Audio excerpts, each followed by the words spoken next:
Hi friends, எல்லாருக்கும் வணக்கம். இன்றைக்கி நம்ம என்ன பார்க்க போகிறோம் அப்படின்னா, குழந்தைங்களுக்கு கொடுக்கக்கூடிய உர மருந்து.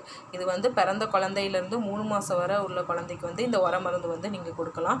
இது உங்கள் குழந்தைக்கு வந்து சளி பிடிக்காமல், குழந்தைங்களுக்கு பித்தம் ஏற்படாமல், புளிப்புத்தன்மை ஏற்படாமல், இப்போ நிறைய குழந்தைங்க வந்து தாய்ப்பால் குடிச்சோன்னே கக்குவாங்க.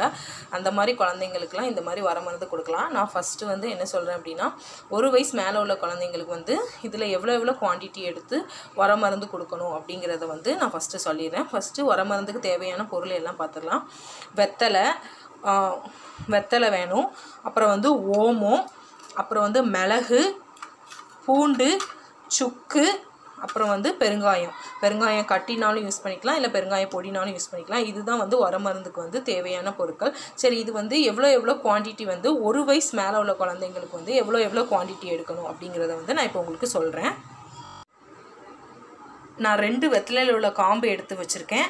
அப்புறம் ஒரு சின்ன சைஸ் வெத்தலையை வந்து சும்மா கீறி வச்சுருக்கேன். இந்த வெத்தலை எதுக்குங்கிறத சொல்லியிருந்தேன். இந்த வெத்தலை வந்து குழந்தைக்கு வந்து சளி பிடிக்காமல் பார்த்துக்கும். நிறைய குழந்தைக்கு அடிக்கடி சளி பிடிச்சிரும். ஸோ இந்த வெத்தலை வந்து உங்கள் உர மருந்தோடு சேர்க்கும் போது உங்கள் குழந்தைங்களுக்கு வந்து சளி பிடிக்காமல் இருக்கும். நான் உங்கள்கிட்ட வந்து சுக்கு பெரிய சைஸ் காட்டினேன்ல, அந்த சுக்கில் வந்து ஒரு சின்ன பீஸ் மட்டும் எடுத்து வச்சுருக்கேன். இவ்வளோ போதும். 1 வயசு மேலே உள்ள குழந்தைங்களுக்கு இவ்வளோ ஒரு சின்ன சைஸ் சுக்கு போதும். அப்புறம் வந்து 2 மிளகு. 1 வயசு மேலே உள்ள குழந்தைக்கு வந்து 2 மிளகு தாராளமாக வைக்கலாம்.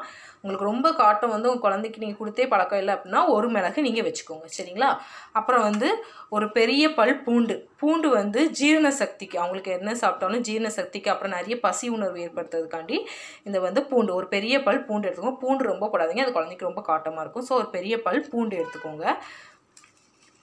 ஓமம் ஒரு கையளவு, ஒரு 1/2 டீஸ்பூன் எடுத்துக்கோங்களேன். நான் கையளவு எடுத்துருக்கேன். நீங்கள் ஒரு 1/2 டீஸ்பூன் எடுத்துக்கோங்க. ஓமம் வந்து எவ்வளோக்கு எவ்வளோ சேர்க்குறோம் அவ்வளோ நல்லது. நீங்கள் 1 டீஸ்பூன் கூட ஓமம் சேர்த்துக்கலாம். ஓமம் வந்து நல்லா செமிக்கும், சாப்பிட்ற சாப்பாடெல்லாம் நல்லா செமிக்கும். ஸோ ஓமம் எடுத்துக்கோங்க. அப்புறம் வந்து பெருங்காயம் வந்து கட்டி பெருங்காயம் என்கிட்ட இல்லை, அதனால் வந்து நான் பாட்டில் பெருங்காயம் தான் எடுத்துருக்கேன், பொடி பெருங்காயம். இது ஒரு 1/2 டீஸ்பூன் போதும், கொஞ்சம் போதும். 1/2 டீஸ்பூன் போதும். இது கொஞ்சம் நிறைய உளுந்துட்டு, ஸோ நான் கொஞ்சம் எடுத்துடுறேன். நீங்கள் எதெல்லாம் உர மருந்துக்கு போடணும் அப்படின்னா, வெத்தலையில் உள்ள காம்பு, அப்புறம் வந்து 2 மிளகு, அப்புறம் ஒரு 1/2 டீஸ்பூன் பெருங்காயம், அப்புறம் ஒரு 1/2 டீஸ்பூன் ஓமம், அப்புறம் வந்து சுக்கு, சும்மா ஒரு சின்ன அளவு சுக்கு, அப்புறம் ஒரு பெரிய சைஸ் பூண்டு.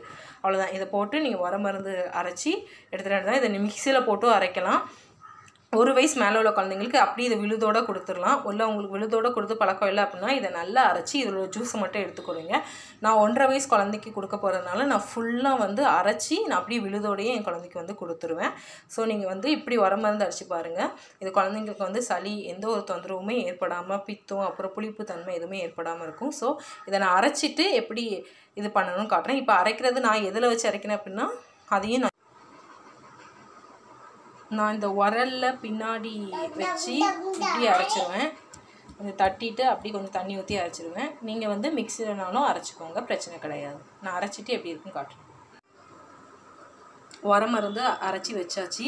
இது நான் வந்து குழந்தைக்கு 1.5 வயசுக்கு மேலே ஆனால் நிறைய அரைச்சிருக்கேன். உங்களுக்கு இதில் வந்து கம்மியாக வேணும் அப்படின்னா கம்மியான குவான்டிட்டி வச்சு அரைச்சிக்கோங்க. இதில் கொஞ்சம் தண்ணி சேர்த்து ஒரு சங்கா கொடுக்க முடியலன்னா 2 சங்கா நீங்கள் கொடுத்துடலாம். இல்லை அப்படின்னா ஒரே சங்கில் வந்து கொஞ்சம் கட்டியாக வச்சு லைட்டாக தண்ணி ஊற்றி அப்படி கொடுத்துருங்க. இது எப்படி கொடுக்கணுங்கிறத சொல்லுவேன். குழந்தைங்கள வந்து நல்லா தலைக்கு குளிக்க வச்சுட்டு அப்புறம் தான் குழந்தைங்களுக்கு இது கொடுக்கணும். குளித்ததுக்கு அப்புறம் தான் கொடுக்கணும். ஒரு 1 மணி நேரத்துக்கு குழந்தைங்களுக்கு எந்த ஒரு உணவுமே கொடுக்காமல் இருக்கணும். அப்போ தான் மருந்து வந்து வேலை செய்யும். ஸோ உங்கள் குழந்தைங்களுக்கு உர மருந்து கொடுக்கறதுக்கு முன்னாடி இதெல்லாம் நல்லா ஞாபகம் வச்சுக்கோங்க. இந்த உர மருந்து வந்து எப்படி கொடுக்கணுங்கிறத நான் உங்களுக்கு சொல்லியிருக்கேன். ஸோ அதை வந்து நீங்கள் ஃபாலோ பண்ணிக்கோங்க. இது வந்து உங்களுக்கு யூஸ்ஃபுல்லாக இருக்கும்னு நினைக்கிறேன். தேங்க்யூ ஸோ மச் ஃபார் வாட்சிங் திஸ் வீடியோ.